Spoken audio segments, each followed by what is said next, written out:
This is Unfiltered, the talk radio show giving you real opinions about real issues for real. Call us toll free at 877-CHAT-212. That's 877-242-8212. From the Unfiltered show, I am quite happy to say that I am sitting here with a former wrestler, former Navy SEAL, independent governor from one of the biggest states in our union, and best-selling author as well, Jesse Ventura. How are you, Jesse? I'm doing terrific. A little tired out, getting up early in the morning and doing press for the new book, but I'll hang in there for another 2 weeks and then head back to Mexico surfing and relax for another month and a half. Well, excellent. You just mentioned one of the most important points. That's right. Jesse Ventura has a new book out. It is entitled, look at this, American Conspiracies, Lies, Lies, and More. Dirty lies the United States government tells you. Now, is there such a thing as a clean lie? I don't know, but let me confess to that when you do a book, you're not always in control of the title. Okay. So they came up with the lies, lies, and more dirty lies. In fact, it scared my wife a little. She goes, "You're really going to put your name on this book?" I said, "Yeah, absolutely." But that, you got to remember that publishers need to have something that'll jump out at people. Gotcha. So they'll buy the book. But so it is a little bold and brash when you say lies, lies, and more dirty lies. But in a way, it's true, because we have, in my opinion, been lied to a great deal by our government. Okay, now I know that you cover certain topics in the book. Speak about, in terms of lies, actually, you know what, let me backtrack. Okay. What led you to want to write this book about American conspiracies? Well, first of all, I'll backtrack to me. I never was into this until my career in wrestling, when it made the transition from us all driving in the mid-'80s to flying across the country. Well, when you fly, you spend days in airports all month long, and that's boring. So I began reading. And so I picked up a book, I think Crossfire by Jim Mars, on the Kennedy killing back then. And I got into reading about the assassination of John Kennedy, and I couldn't get enough of it. And so any book I could get on the assassination, I would read, and flying on planes to kill time. And that's really how it began for me, because I believe very strongly that Lee Harvey Oswald certainly didn't act alone. He didn't kill our president all by himself like they told us he did. And if they lied about killing the president of the United States of America, what wouldn't they lie about? That leads me to a question. Whenever I hear about things in the world, we talk about they. And I say this all the time. They did this. They did that. Who is they? Well, that's really the 800-pound gorilla, isn't it? Who is they? And it's very hard to pinpoint who they are. They is the media. They is our government. They is a whole conglomeration of different people, and even our citizens, who will not open their minds up to the fact that governments are people. And when you talk about power and money, people become liars when you start dealing with power and money. And that's what government always is. It's only people. So we all know people who lie. Well, yeah. So why wouldn't we think that there would be people in government who would lie? Question for you. Sure. Conspiracy. Yep. That word has taken on such a negative connotation in this day and age. What's your definition of conspiracy? Well, I state it right in the start of the book, right out of Webster's dictionary. It's when more than one person gets together and plans something. That is a conspiracy. All it means is there's more than one.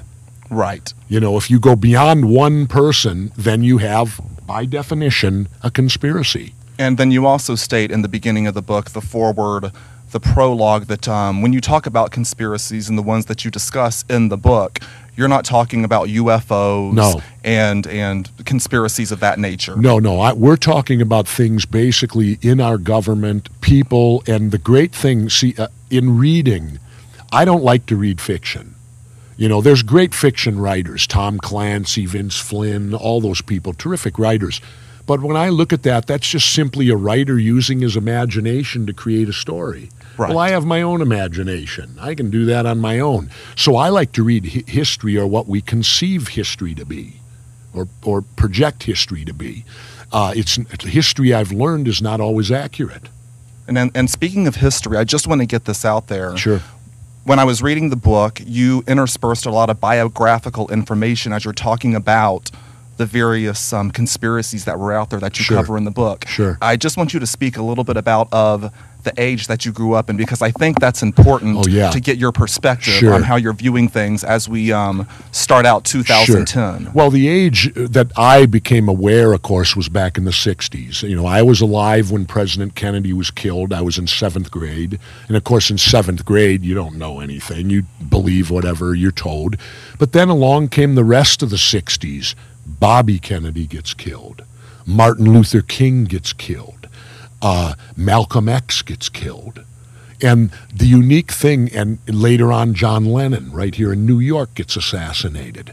And every time, it's a lone nut. I was going to ask you about Every that. What's this lone time- nut theory that you have going on? You need to Exactly. you need to copyright that before someone else does. The lone nut theory. Well, that I don't have I don't have that control. That was there before me, the Okay. lone nut theory. But I started thinking later on. I looked back and thought, wait a minute, all of these guys were lone nuts.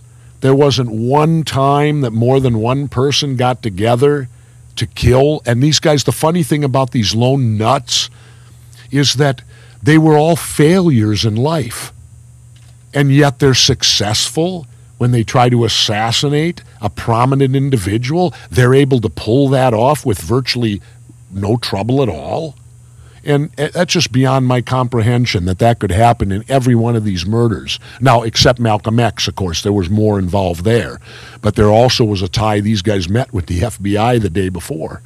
Now, where are you getting your research from when you're taking on Documents.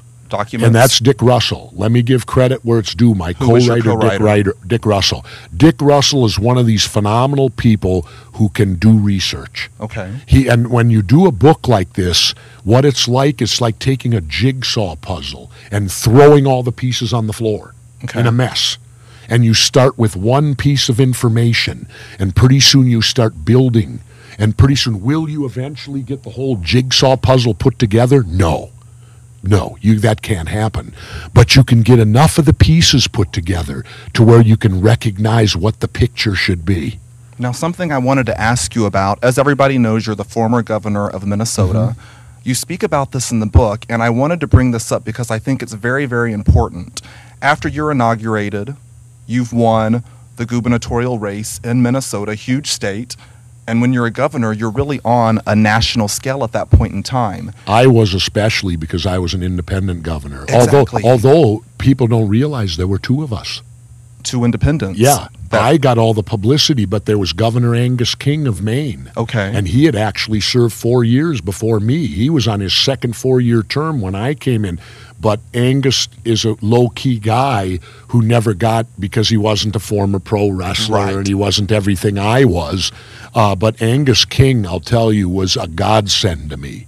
Because as I started to govern, I could pick up the phone and call Angus. And Angus, it's the old term, been there, done that. Okay. You know, so he was very, very helpful to me. And I like to give him credit for that because, in fact, I would tell you this. Governor Angus King of Maine, I would love to see him become the president of the United States as an independent. I wanted to ask you about a certain situation when you became governor that you mentioned in the book. Sure.